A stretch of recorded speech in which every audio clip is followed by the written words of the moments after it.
It's 9 p.m. and I just finished my workday, a day where I was supposed to have 5 sales goals.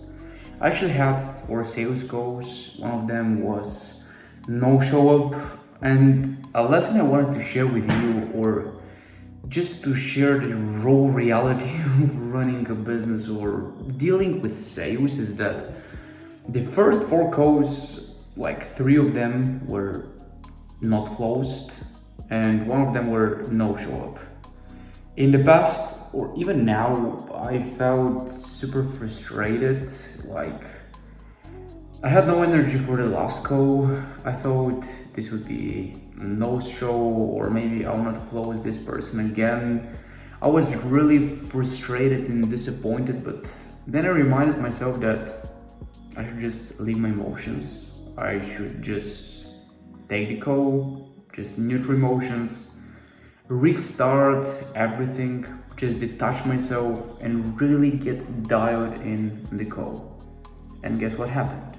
I closed this last sales call and I enrolled one new client in our program.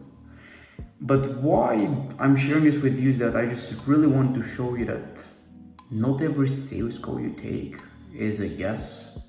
Not every all the sales call you take is a yes. Sometimes you have to go through 4 no's just so you can get one yes.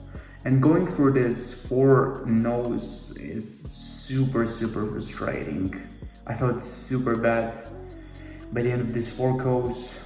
But now this last one really not made my day, but it rewarded my effort in some way, and I'm kind of proud. Of course, I can improve even more, but I wanted to share this with you and show you how tough sometimes it is to run a business, that it's not just sunshine and rainbows. Kind of tired. I'll go to bed after my last prayer, and again tomorrow the battle begins again.